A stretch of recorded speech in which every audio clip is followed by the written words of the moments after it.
I found it. Good evening, everyone.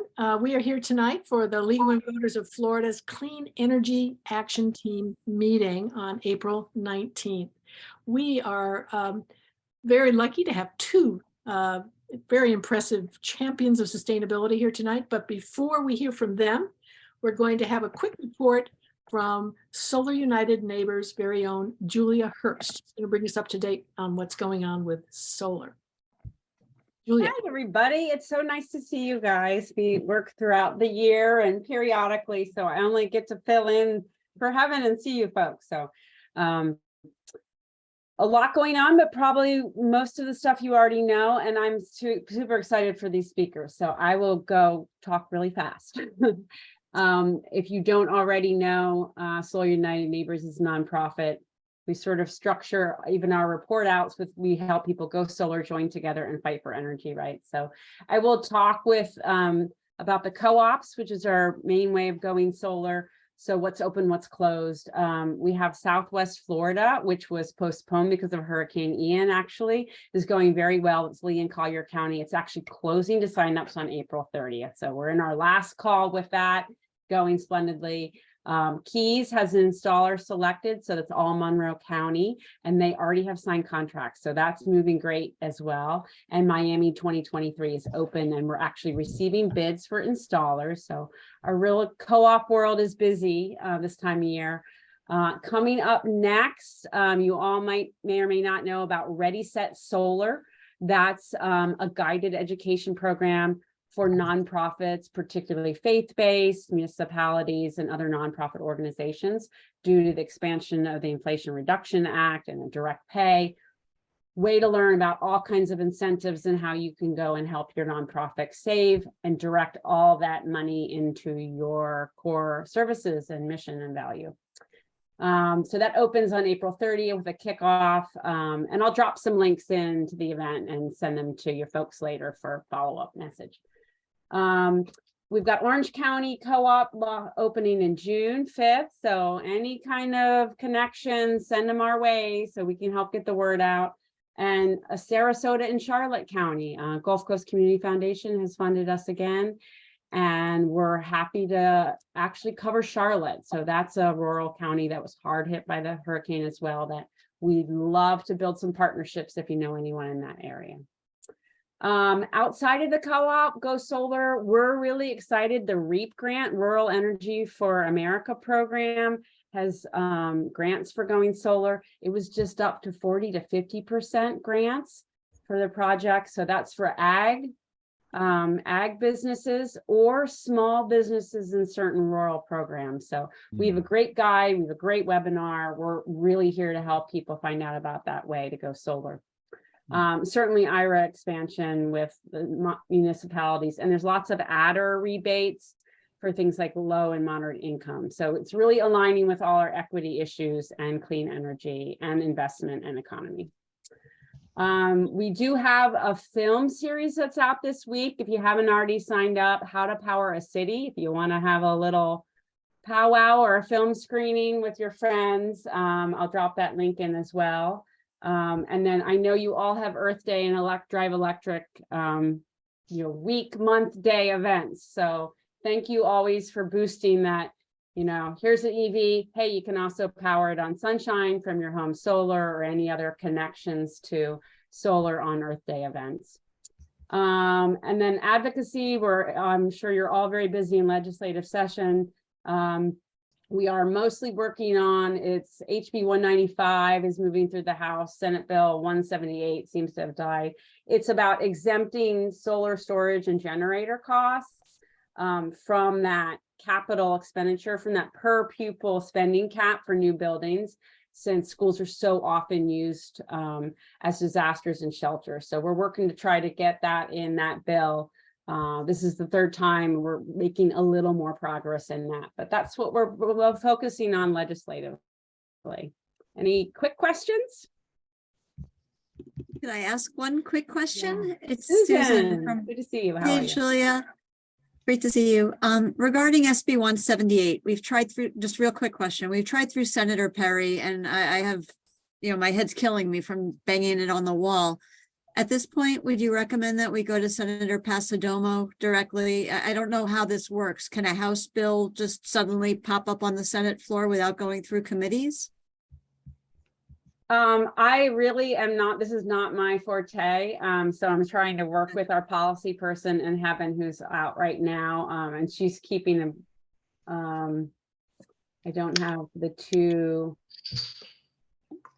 legislators she's working with, but I'll leave a note for Liz and see if we can get back to you, Susan, on Appreciate it. next Thank best you. steps. Thanks. Great question. Well, Julia, that is a lot you've got going on. Did I talk fast enough? You sure did. That's a lot to cover. Thank you so very much. You got great speakers, so I can't wait to hear about this. Yes, we're all excited to hear them. So thank you. I see Marshall has joined us and Peggy is already with us. Just by way of getting started, I think we could I'm going to introduce you to us. We are the League of Women Voters Florida Clean Energy Action Team. We meet on a monthly basis. We represent really many parts of the state. And for the most part, we are League of Women Voters members, but we are advocates in our local community for the things I know you care about: renewable energy, energy efficiency, electrification of transportation. And so we are so excited to hear about the work and careers that you actually have carved out along those same places. By way of introducing our speakers, let me just say that I first heard about Pearl Homes and Marshall just a few months ago when I saw some media reports about neighborhoods can run for weeks without power. That really caught my attention. We love that idea. And, you know, by reading some of those media reports, I learned more about Marshall and the very innovative work and pioneering work he's been doing with Pearl Homes. Go to his website, you'll see lots of wonderful allocates and awards. And among them, he was identified as Visionary of the Year in 2019, among many others. So, wow, that's pretty exciting. Our other speaker, Peggy Christ, is the broker and owner of B Green Realty LLC. Don't you love that name? Wouldn't you love to have Peggy as your realtor? She's too far away for me, but she has earned, you know, certifications and been serving on the Florida Green Building Coalition and the US Green Building Coalition. She managed to do both of that. And she was recognized as a community champion in 2021. And Peggy says she bleeds green, I believe it. So we always wrap up at 6, but we definitely, you know, want to hear a lot from our two speakers. So let me just ask Peggy to go first. Tell us a little bit about her career, what she sees in the market today, what barriers are out there, maybe how we could help. So Peggy, take it away for a few minutes here. Yeah, okay. I've been in real estate down in the Florida area for over 35 years. Back in 2011 is when I first became involved with the green, because my home is, I think Tarzan lived in my home before we did, and I went through a renovation on it. And then after I got done with that, I found out about green. And I thought, and when I went back to my builder, he said, oh, that's real expensive. And I says, I think you needed to let me know that instead of making that decision. And I thought, I never want that to happen again. Then worked diligently with another green broker in our area on greening our MLS. So we went live. We have the most extensive fields in our system. Down in the Manatee, Sarasota area, there are so many developments. Lakewood Ranch mandates green. But I can't get the agents to use the fields. And then I ran across Marshall and he was doing a development, Mirabella, and they were platinum certified, which was the highest level of certification in the lead. And so I was helping him with that. And he was so refreshing because he was letting his buyers know what the value of the sustainability was. and why it's important. And to me, that's where our future value is in real estate, is how our little footprints are how sustainable our little footprints are. And that's why I kind of like stuck to Marshall like glue. I was like, oh my God, I cannot find one other developer that will acknowledge it. And here, like I said, Lakewood Ranch mandates green and it's not the level of green that Marshall's doing, the lead. It's with Florida Green Building Coalition, which is a lower level, easier to attain. And if you do a search for listings in Lakewood Ranch, there isn't one that comes up that's green certified, and they're all mandated green. And you know, your sustainable properties are worth anywhere from 10 to 15% more than a normal home. So you're really kind of short selling your sellers, and you're not letting the buyers know what the value is. And Florida Green Building Coalition is trying to work with all of the property appraisers throughout the state of Florida on getting an exemption for green. Like you get a homestead exemption, you'd get that. So anyway, Marshall, I want you to tell them what all you're doing, because it's not just Hunters that's so outstanding. It's everything else that you represent. Well, I first of all, everybody, thank you very much for inviting me. I'm honored to be here, and I'm only here for one reason, and I'm going to be looking at her the whole time. I just finished a call with the USGBC a minute ago. It was supposed to be 4 to 4:30, and they're introducing a new 5.0 system. And you know, I've been very involved in the residential side of it, because for the most part, LEED or the USGBC, you know, no one knows it as a residential support system. It's museums, it's airports, it's multifamily to some degree, but they really haven't adopted, you know, any type of seriousness about residential, and we keep becoming a bigger part of it, and I want them to catch up to us. But if I can go back in history a little bit here, and Peggy says that she stuck to me. So this is where we were. We were in a project that we were doing LEED for the first time. We had no idea. Like I had a general contractor at the time, and he was very good at this. That his name is Joe Giannopolo from Synergy Construction, and he still does, you know, high-end homes, which is really what we want LEED to not be. You know, we want them to build homes that are 300,000 to 500,000, not focus on 2 to 10 million, because how does that really help you? And I got to come back to this point too, because the challenge for the USGBC has been, you know, it's a governing body of sustainability. It shouldn't be a profit center. And it's not that the USGBC is a profit center, it's that the local people on the ground are profit centers. So when I approached the very first person that's a very most famous rater in our area, in Manatee and Sarasota counties, the number he gave me was like 5 times what someone else gave me. Why? Because he would rather do a $5 million house than $300,000 houses, so that everybody could live that way. Now, this was also 6-7 years ago, and I was building these homes. I had no idea what I was doing. But by the way, sometimes naivety is a good thing. If you don't know what you're getting into, you continue to push forward. And Peggy wanted to do something for us. So it was on a Saturday. Peggy and her colleague from Mayaca, who is a great guy, he came out and they gave us an award. And the only people in the room were myself, Peggy, our designer at the time, and Joe. That was it. So we stood at one side of a 20-foot wall room, and Peggy stood at the other side. And that was the beginning of a lifelong relationship where, and even at the time, you know, everybody should understand, like, Peggy is such a driver in this industry. I couldn't get arrested. I called the USGBC. Listen, we had our first LEED Platinum home. Hello? Is anybody there? They didn't care. Zero concern. Peggy got on the case. You know, my grandchildren say, chase on the case from the Paw Patrol. Anybody who knows grandchildren knows that name. Peggy was on the case, and she killed it. And within a month and a half, all of a sudden, they started to get involved with us. And that made me more motivated, because I felt that they were giving us the credit that we deserved, because it's very hard to do something that's never been done before. And no, so really, and when Peggy mentions her, you know, the green rate, the green MLS, I mean, this is 10 years ahead. When she started this, nobody was thinking this way. And I was speaking to the USGBC, the head guy named Micah and Jennifer, and they define the new 5.0 for how LEED residential is going to be created.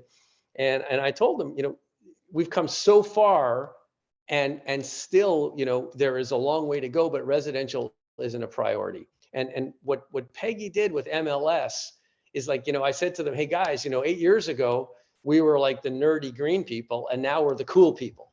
So it's come a long way from, oh, green, really? Like, home builders will say, I'd rather do a quartz countertop than do green. Okay, but that's all changing, because in the next few years, we can see the turn. How many times you open up the newspaper and you see people say, I'll be net zero by 2050. How a mobile telephone company like T-Mobile can make a difference, I'm not sure. But the most important part for us, as living in this world and trying to make a better place of our, one of our biggest assets, which is our home, is home building, because the waste that's done and the lack of efficiency is staggering. And the previous president of the USGBC, his name is Mahesh. His last name, I'll never get it. It's MR, I call him. He's gone on to do a new net zero program.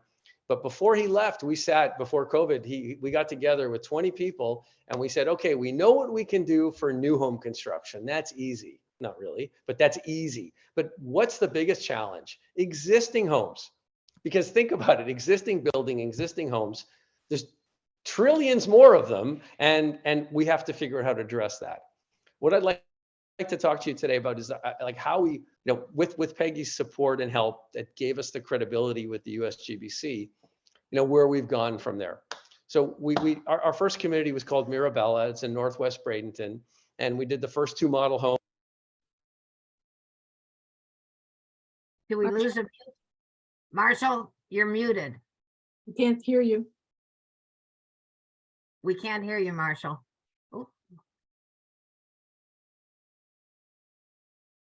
Oh, I hope we get him back. yeah. Maybe he'll dial back in or call back. Yes. While he's gone, or while he's getting back on, the difference between the LEED, FGBC does certifications, and they're based solely on Florida, Florida-based climate. LEED is throughout the United States, and it's a much harder certification to achieve. Like with FGBC, there he is. Yeah. Wow. Okay. Sorry about that. I don't know what happened. I don't know. Okay, there's a weird thing. I'm sure it was. And so with Peggy gave us that credibility, we went into this looking, okay, we want to do something different.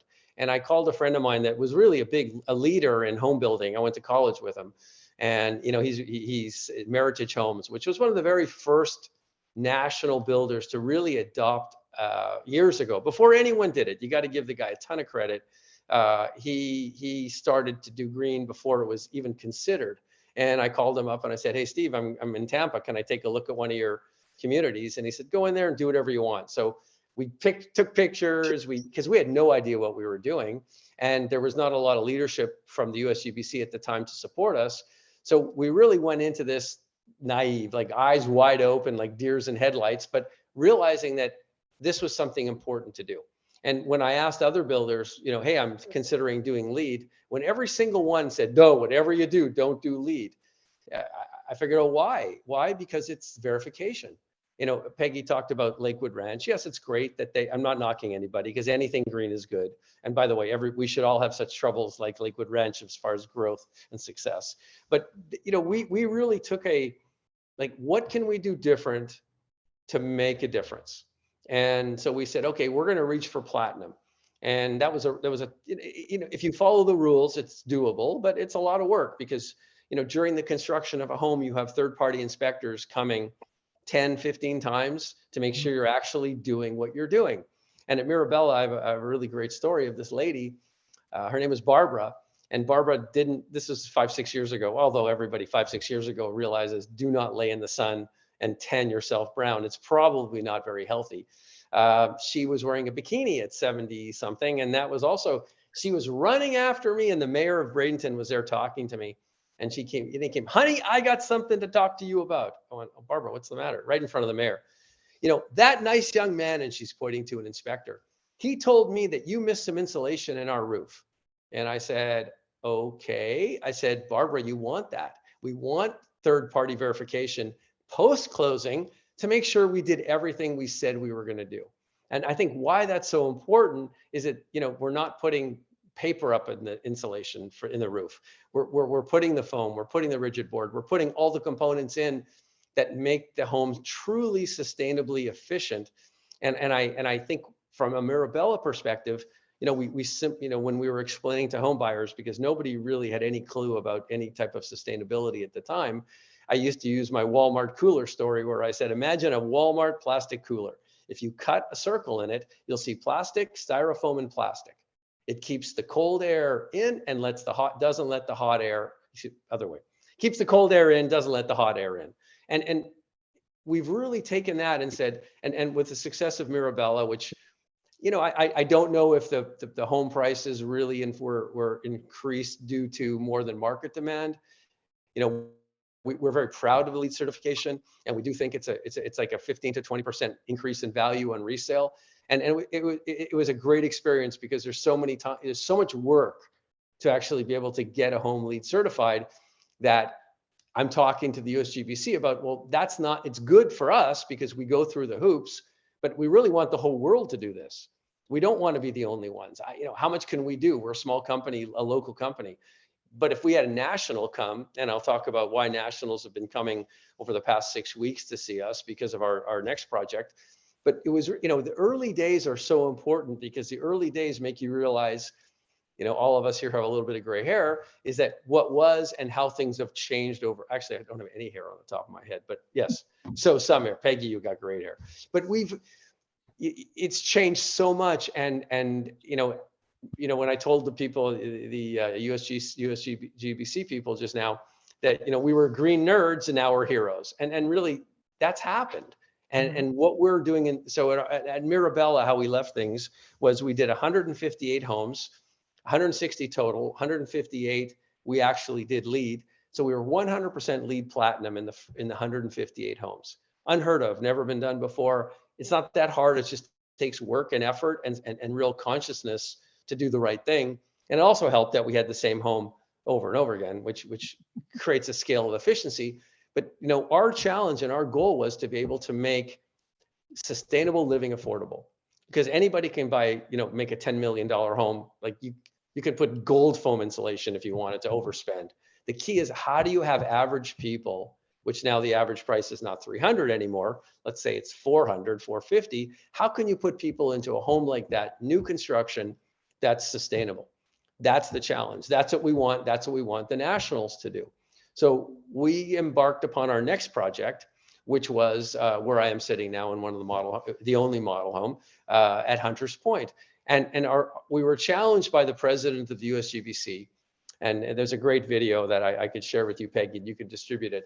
Yeah, he called and he said to me, are you going to be at my keynote speak at Greenbuild? And it was in Atlanta. And I thought, wow, geez, I guess nobody shows up because he's calling me to come. That means that, like, better fill the room up with friends. And so I went there and this is, I'm used to the old standard of, like, you sit in the front so that you can, get a good spot. And then you sit right in front of the dais or the podium where he's going to speak from. But of course, no, they walk around with headphones. And so I'm sitting there by myself. And then I look around and the room's full of like 4,000 people. Obama was speaking right after. So he goes up there and he's talking and he says, I want to talk about 3 projects, one in India, I think one in Australia, and one with us. And all of a sudden, and my phone was on the seat beside me because I was in the front row. And all of a sudden our home's up there and I'm like scrambling to grab my phone and I'm like, wow, this is amazing. And he's talking about the fact that, and I do his imitation very well. He had his finger up and he goes, the very first, I do a terrible Indian interpretation, but he's a great guy. The very first net zero LEED home was built by Marshall, and he showed the video of the home. What we did was we took our home that I'm sitting in right now and we built it in a warehouse in Palmetto. We called it the Research and Design Center. That means you spend a lot of money on a warehouse. So it just, warehouse word, I had to get rid of that. We call it a Research and Design Center. And it was amazing because to really achieve Department of Energy net zero, you have to have 18 months of history because, like every other part of the world, Florida, you know, summertime, it's a little bit of less sun, wintertime's got more sun. So you have to run it for 18 months to know how much you really generate. And so we did the 18 months of testing, and we were the very first net zero LEED platinum home. And it was very exciting. And then we said, okay, now what do we do with this? And we were looking at this property, and it's very close to Anna Marie Island. It's Northwest Bradenton meets Anna Marie Island, a small community called Cortez, where if I go across the street, there's a red dot following me all over the place because they're not really happy with it. They're not happy with change out here. So if you understand what a red dot is, somebody's got a gun on me all the time. So we started the project here, and you know, it's what we've done. And I'd love to. I wish I was really great at Zoom meetings and I could show you things, but I'll send something for Peggy to distribute. But we went to the Florida Solar Energy Center, FSEC, and we sat down with people that they've forgotten more than I'll ever know. Like, we're talking gray-haired guys that were doing this for 20 years before green became cool. And they sat down and we asked them, we need to design a home from the ground up that will generate more power than it consumes. And the first thing we had to do is find a battery supplier. And Tesla was the rage. So we went to Tesla. I paid them in advance, which was ridiculous because you couldn't get the batteries at the time. And they were talking about the solar tiles, and Tesla was made a lot of, I mean, the smartest guy ever, but okay, but his product was lagging. He just bought Solar City, and there was a delay in everything coming together. Right. So, okay, I gave them a ton of money. By the way, they never gave back to me. The only way I got the money back, and it was over $300,000 deposit, was I found someone on LinkedIn from Canada, where I'm from, and she worked for them, and she was head of Mexico, and she got them to give us trade-in cars. So they wouldn't refund our money because they couldn't deliver, but I got it in cars and I sold the cars. So a lot of stories to get here. And we went to the FSEC and we looked at this other battery called Sonnen. And at the time, they had 30,000 installations in Germany. And I met the owner, the CEO at the time, and Shell owned 10% of them at the time, and GE had 10%. So it was essentially a startup. And since then, Shell's bought the whole company. And we work with these people. Like, the CEO used to be the salesman. So like, we've grown up with this company. And people always say to me, why are you using the Sonnen battery? Well, it's the best. It's an amazing, I can actually walk in, I can actually show. Yeah, you know what? Sorry, if I'm not good at sharing, I'm going to physically show. So if you guys don't mind, I'm sorry. I think you probably appreciate it. So this is the Sonnen battery that comes in every home. Can you see it, Peggy? Can everyone see that? No, it's not clear. Fuzzy. Your background is muted. It's blurred. Thank you. Thank you very much. So someone knows a lot more than, let me see, how do I do that? How do I do that? Let me go back to me. Bummer. How do I do that? All right. That would be a really good idea if I could do this. Under start video, there's an arrow up and then a blur your background. God, I didn't know that. Oh, wow. I love that. So choose background, and I'm going to put general. Would that work? Did that do anything, guys? No. Doesn't appear to. No, hang on one more second. This is really good. Blur my background. Let me unblur it. I think I'm unblurred. There it is. Okay, there we go. Okay. So this is the battery. This is our battery room. And you can see we have an inverter here. So it's called the Sonnen Mechanical Equipment and Solar Power Battery Storage System Room. I said that all in one breath. And this tells you right now, so it's the end of the day. I'm just going to see if I can get this up here. So it's the end of the day. We're still producing 1,457 kilowatts from the solar panels. The home is consuming 1,047 watts. And the battery now is 100%. End of the day, it's up at 100%. Now what will happen as sun sets, the battery will kick in, and the utility, we're connected to the utility just because of FP&L laws, which are ridiculous. But then what happens is the battery kicks in and there is no utility bill because you're using solar power during the day and there's a sensor that kicks on, and the battery kicks in and runs it all night long. And it's amazing. Like, and I will go to a little bit more of the statistics that we found when we planned this. You know, we really wanted to almost balance it. Like, we started off with 20 solar panels, but again, using more solar panels than you need is wasting.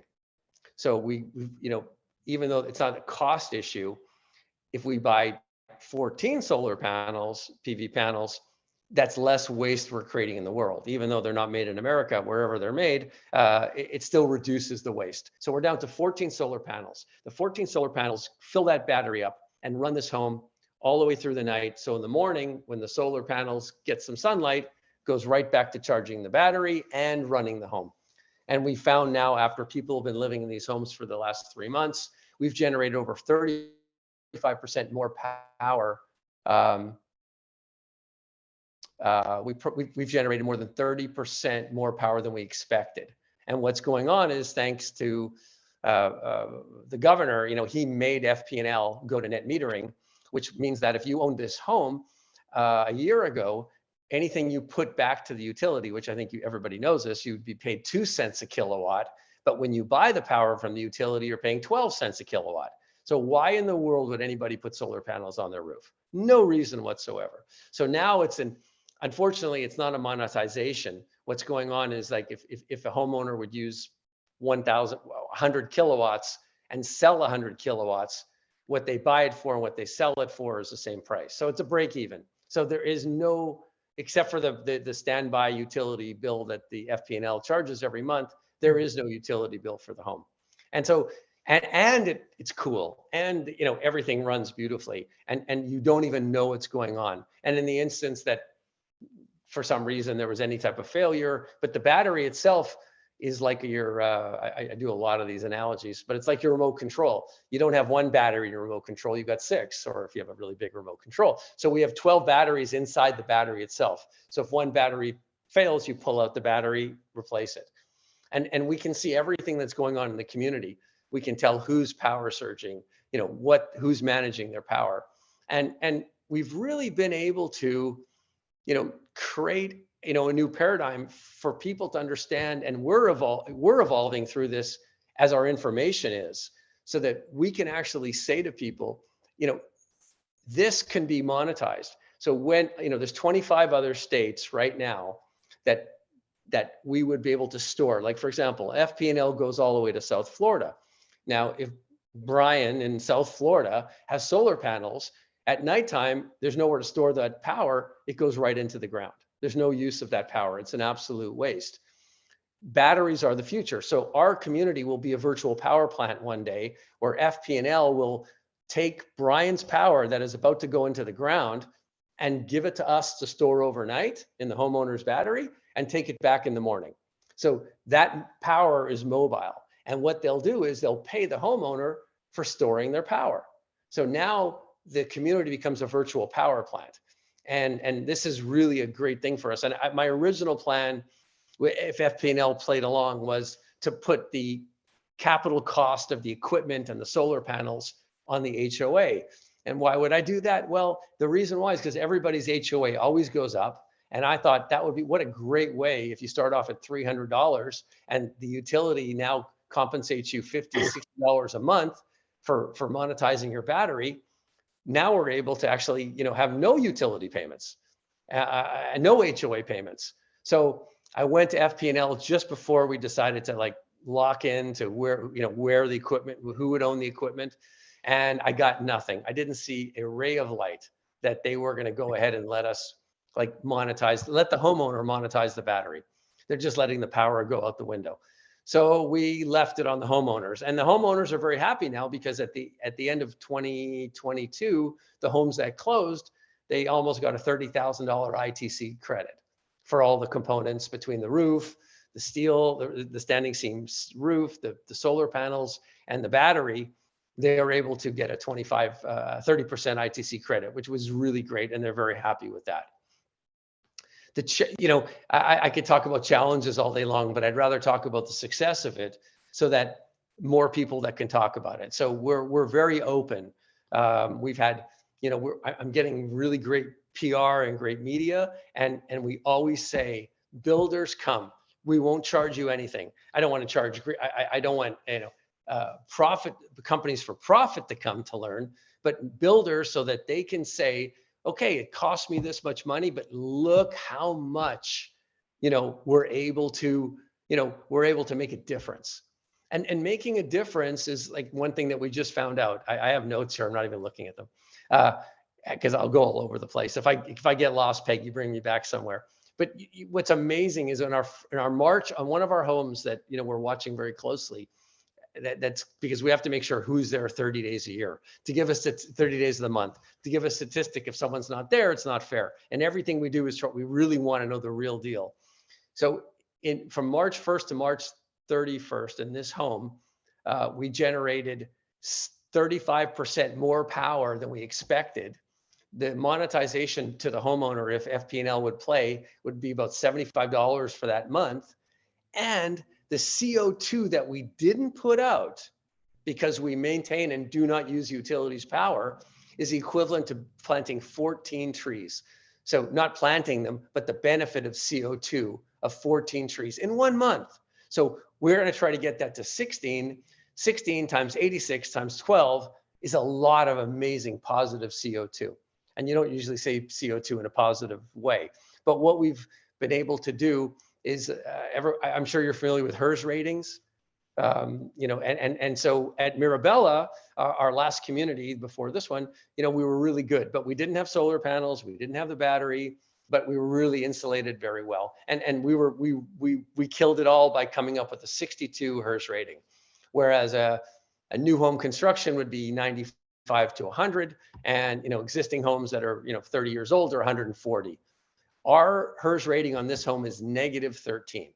So we actually have a positive CO2. The lower the number, the better, by the way. I guess I should have said that at the beginning. We have a positive impact on CO2. And every time, the Mirabella started off at 219, and at the end, kind of, I think we're like 400, Peggy, something like that, right? But I think that was that was a little bit bigger. And I think the market just turned around. This is way before COVID. I think we finished the community in 2020, something like that. Yeah. Or 19. Yes. Marshall, hi. We have a couple questions. Could you explain the HERS rating briefly? Right. So yes, I sure can. So what happens with the HERS rating, it actually calculates, so there's things that are involved in Energy Star, and all the different components that the Department of Energy accepts as the verification that you are net zero. So part of the calculation is ResNet is the brand, and ResNet is the residential system that the Department of Energy uses. And what the HERS rating is, it tells you, how much your home would take to operate during that year. It's almost like, for lack of a better word, it's a sticker price, like on a car, it's on a house. Right. It'll tell you what it will cost to operate your home for that year. And so, 100 is an okay number. 120 is what existing homes would be. So we were at Mirabella, we were 62, and that was out of the charts number. That means we were 40% more efficient. So you would spend 40% less than 100 to operate your home. With this HERS rating on our Hunters Point homes, we're actually coming out at -13. Means it because and this doesn't include the battery. This is purely solar panels. HERS does not come up with because no one's doing batteries to this degree yet. It will even be more of a negative number. So that's consistent with it costs less. It's a positive impact. It's a positive impact on the environment instead of a normal home. So a normal home this size would put out 8 tons of CO2 annually. So 8 tons from CO2, average Florida home is 63 years old. Multiply that by 8 tons, it's just a lot. We have a positive output every month, every year. So instead of 8 tons, we have 0 tons. So the everybody's talking about a carbon footprint, and there's just so many things to talk about, but a carbon footprint, and we have none. We have a positive carbon footprint. And so we believe if we can make this story bigger and people can understand it and hear about it, and each one of you can tell, 22 people can tell one person, and that person is going to tell 250 people. We And could be off. we're trying to work with getting the HERS rating auto-populated into our MLS system, which will make a big difference when people are trying to sell their homes and that rating comes up. You're right. You're right, Peggy. Marshall, I need you to make sure you tell them about the other projects you've got coming down the pike too. Sure. Before I'm you- happy Can I ask to. a couple questions that are on the chat here? How much did the houses in Marabella sell for? Do you know if any have been resold, and if so, for how much? Oh, yeah. They originally were selling in the 230 to 250 range, and they are now selling for 590. Wow. Crazy. Wow. Okay. And you mentioned retrofitting existing houses. Is anybody doing that? Can I take that, Marshall? You know, so Lee what's doesn't- happening? Lee What's doesn't provide a retrofit. FGB, Florida Green Building, has a retrofit program, and I'll send you their format. I'll send it to you so you can share that with people. Go ahead, Marshall. Oh no, Peggy, keep going. You're awesome. You've forgotten. You've forgotten more than I know, kiddo. So don't worry about that. You know, I like, it's just such a big cost. You know, so people right now are looking at, you know, there's billionaires out there that are making statements saying, I'm going to go and take these buildings and retrofit them. Which before COVID, I had a meeting with the USGBC I mentioned earlier that we went there specifically to identify how we can retrofit existing homes. And it was just a challenge that is so big that we don't even know where to start. That's how big it is. And it's a, you know, someone's going to do it. I'm a little bit past my prime to be able to jump into that and tackle that. But it's going to be the next. It's going to be so much bigger than new construction that it will change everything, because one day we will have to live in a home that has a HERS rating that's acceptable. Like, you can't just do it everything. You just can't do what you want. There has to be disciplines. And I think that's where we're beginning to see this whole beginning of green. You know, what Peggy and the Florida Solar Energy Center people have been doing for 20 years. It's just starting. Like, we think we're in the middle of it, or like more than the beginning. It's not even started yet. Like, it's not even started. And even, you know, when I've talked to other multifamily developers or developers, you know, they would, you know, give me the finger 2 years ago. And now they're like, you know, talking to me like I'm a movie star. So I see them coming around. It's just nobody wants to spend money on doing something that they have no experience with. Because in Florida, as you know, multifamily level, if you build something, it's filled up. If you put up a home, you know, a little bit slow at the moment, but if you put up a new home, it's sold, because there's just no product out there. And we still suffer from the labor and supply issues to no end, hence the no hair. But I really think that the retrofitting for the future, I see a lot of questions coming about that. That's going to be, I don't even know how to tackle that, because even with new home construction, it's enough of a challenge, but it is going to be the future. It really will be the future. Right. Hi, Gary. Why don't we give people a chance to ask their questions? Or there's some- Sure. I've got some FP&L slamming whenever you want. I've got some great lines. I can tell you about FP&L later, but I'm ready. Any questions? Go ahead. I'd like to hear about your other Please project. slam away. Yeah. Hi, this Okay. is Steve Murphy. Hi, Marshall.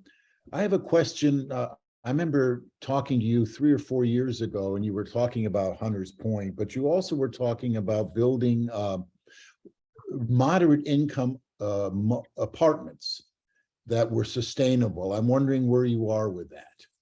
So, you know, great question. And I got to tell you, I lost, Steve, I lost about 10 years of my life because I'm a terrible fundraiser, because I use my own money. I historically, I just can't borrow money. I'm terrible at it. And, you know, when you build a 200-unit multifamily in downtown Bradenton, that's, you know, just unless you're somebody really crazy, that money's not there.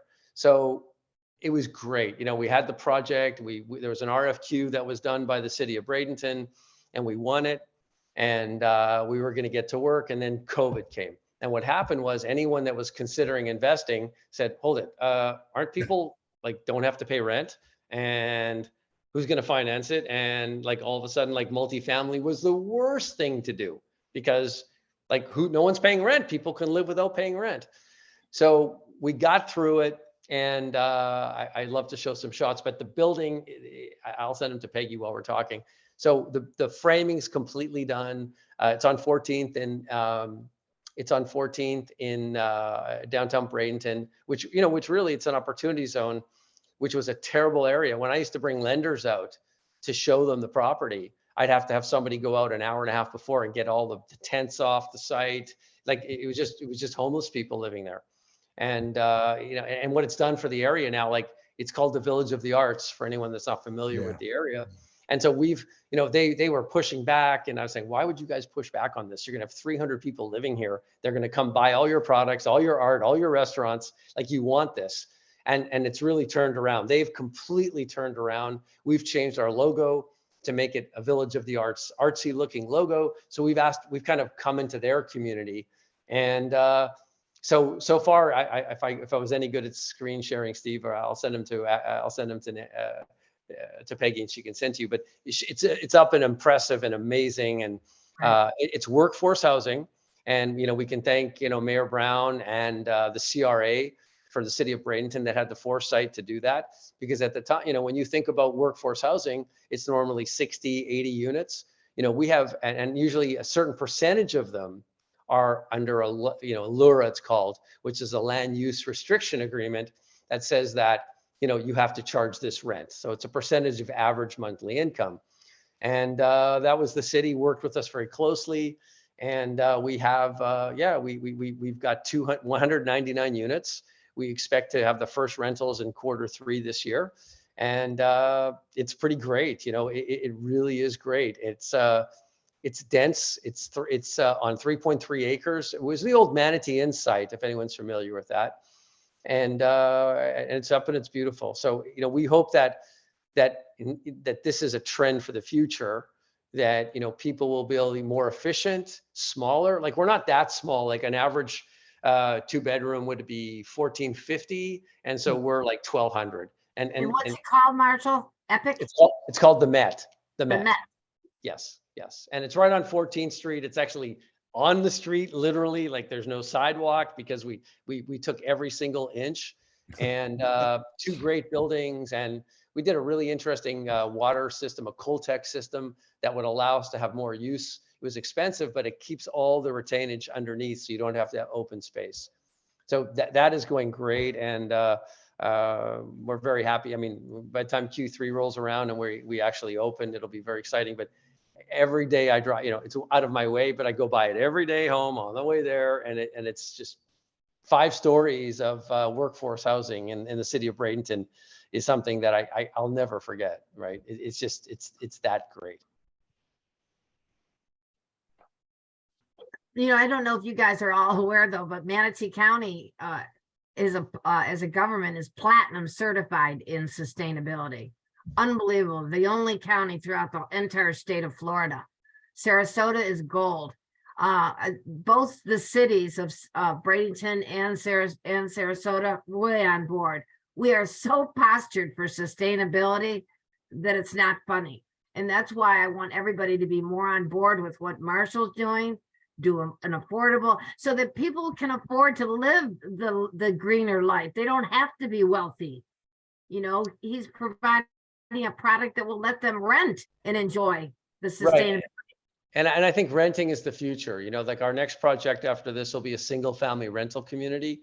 And again, not to buy. And it's not that, I'm really such renting is the way to go. But, people that, 10 years ago, you could sell your house in Nebraska and, pocket some change after you bought a house in Bradenton. Now you sell your house in Nebraska, you got to pay more. You got to go take a loan to buy a house here. So in single family rentals, of course, everyone sees that's a huge category. You can live in a house and you rent it. And like my grandparents, they came and they rented apartments their whole lives. There's nothing wrong with renting. And so now we're taking it to a point where, the footprint of the house is relatively small. It's 900 to 1200 square feet, but we use 8-foot doors, really big windows, interior 8-foot doors. So it gives 10-foot ceilings. You have a really open space, 2 bedrooms and a kitchen and a sitting area, then a small doggy door that so when your doggy can go out in the backyard during the day, then come in. So because if I know my business, we can't hire anybody because there's no one to hire. First of all, no one wants to work, but if you could find someone that wanted to work, there's nowhere for them to live. I mean, people drive 35, 40 minutes to get to work. So, it's like this, if you build it, they'll come. It helps the entire city, because if we can put 200 more people, firefighters and nurses and, people that are in that AMI range of like 80 to 100% of average income, it just gives them somewhere to live, and there is nowhere to live right now. And I just want everybody to be more on board for, to have a green home. It's less maintenance, more sustainable. It's a healthier home, less medical expenses. I've got allergies. I mean, it's right up my alley. On the Today Show today, they said that people are talking about jobs. They said that the top companies, they said, find that values is what people are looking for when they want a job, and they base their biggest value is on environmental sustainability. So what does that tell you?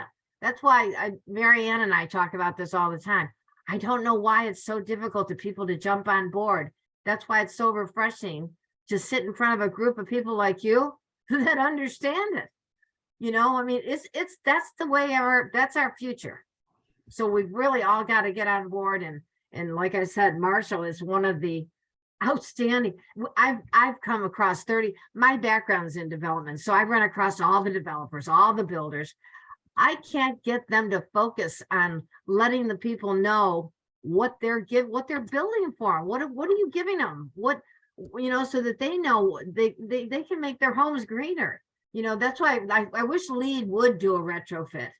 But like I said, Florida Green Building does do a retrofit. I live in Tarzan's house. I'm retrofitting my house to sustainability. So we have a couple questions here. We've got Charlie and Charlie, then yeah. Charlie first. So one of the battles we fought here in Orlando was around requiring new construction to have electric vehicle charging capability, not necessarily the full chargers built in, but the capability to add it built in. And I'm wondering, are you getting any pushback on that in your area from the other developers?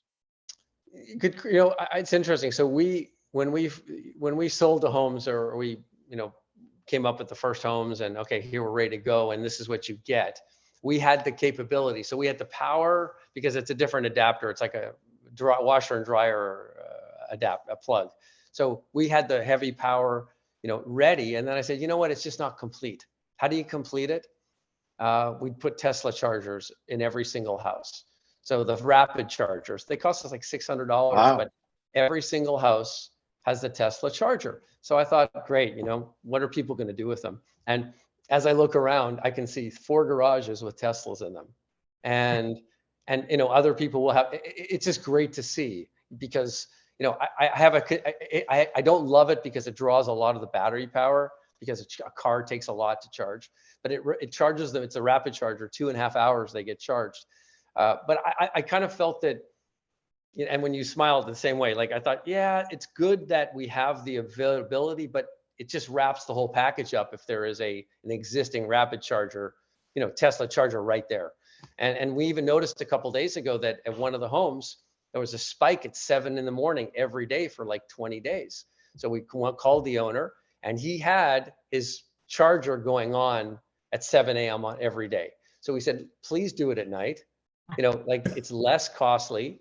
And, because there's peak hours, like we're trying to educate people to understand, because on the phone, the app that I showed you, what I showed you on an actual battery, the phone's amazing. Like you got this app, and I mean, it's the best thing to look at. Like when we're surfing, I'm not surfing for clothes anymore or anything. That was said very politically well, but I'm surfing for looking at to see how our home's performing.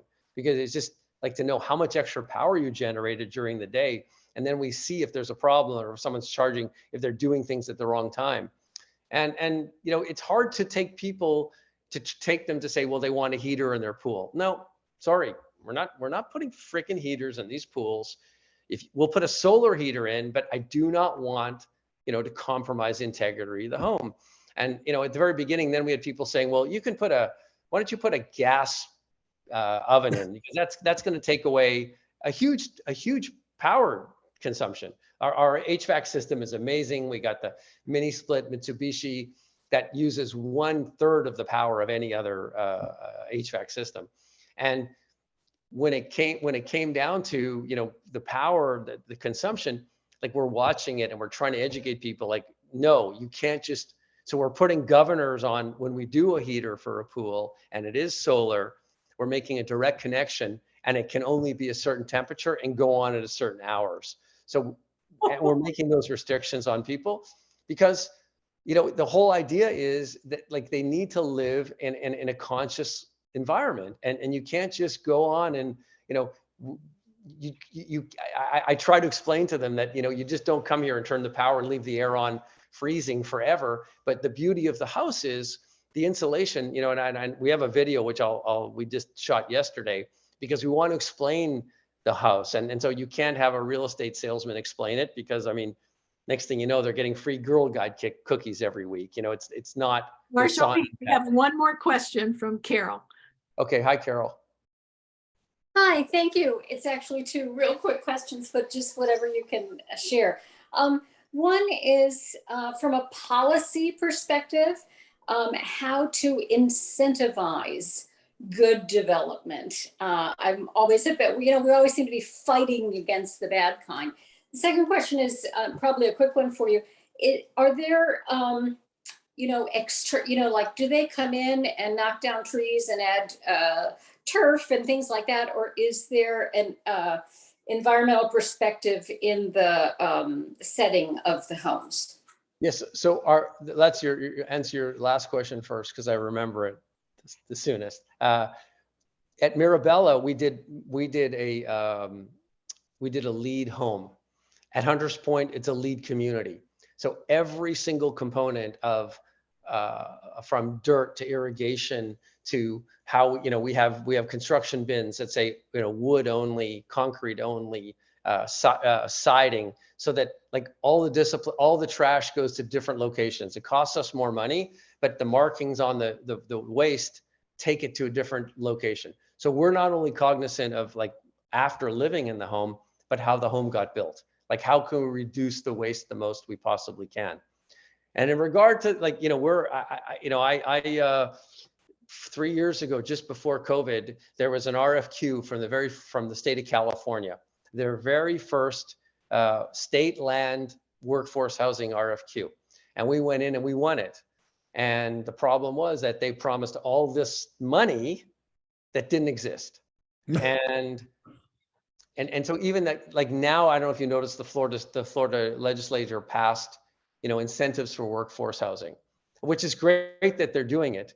But the people that I met in California, obviously they're very left wing. Obviously there's no Republicans in the state, so to say it's a Democratic state is an understatement.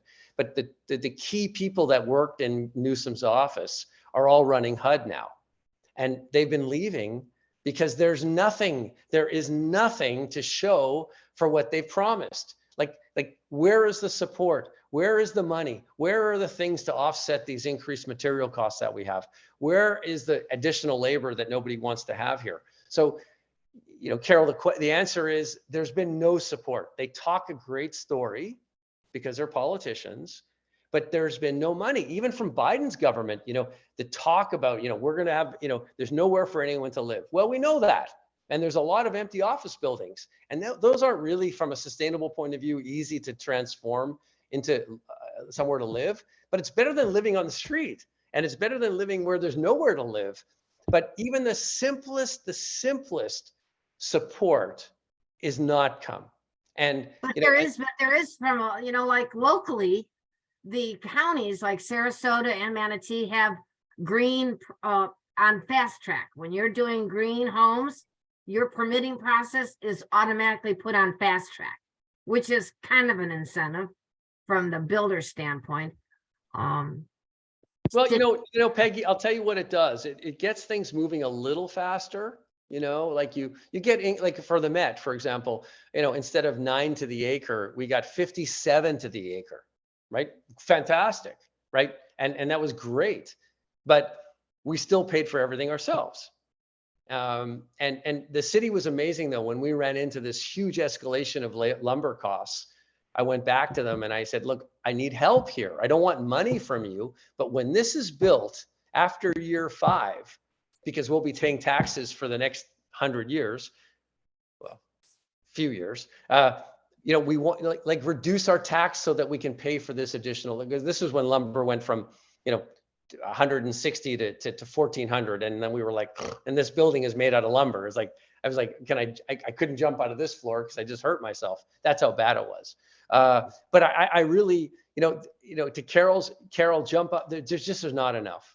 Everyone talks a great story, but there's nothing. And I really, if they wanted to do it, not saying that we shouldn't support other governments in other countries, but could you imagine if $44 billion was given to like every state got $1 billion to do something for workforce housing? Like next thing you know, buildings are coming up everywhere. Yeah. Well, we have used up our hour and then some. So we've just got to say thank you so much for your time with us, Peggy and Marshall. Thank you very much. Wow. Well, thank you guys. Well, Yeah, thank you guys for being here and pass the word. And, you know, if it wasn't for people like you and Peggy, someone like me would never, I'm not young, right? So Peggy converted me into this like green guy. This wasn't my thing, but I saw the value and I saw the difference we can make. And, you know, hopefully this community, you know, will be, you know, people will look at it. And I've tried really hard, like invited, you know, giving them our entire playbook of how to do it and how to get the money back and how to motivate, you know, how you can do it. It's not that hard. It's just a little bit of discipline. But, you know, the home builders here, you know, when I say, do you want to do it? They say, I'll talk to you if you want, just because I like you and you're a nice guy, but I have no intention of doing it. They tell me that to my face. well, somehow we've got to push. We've got to do some pushing on that for sure. And Well, thank you guys. I'll send some information over to Mary Ann and you, Mary, so that you can share it with people to kind of get some clarification. And once again, I can't thank you guys enough for asking us to speak and share the knowledge. Fascinating stories you all have. And this is not the end of the conversation, I don't think. So thank you. No, thank you very much. It was a pleasure. I really enjoyed this. Yeah. Good evening to you all. Thanks, guys. Bye-bye.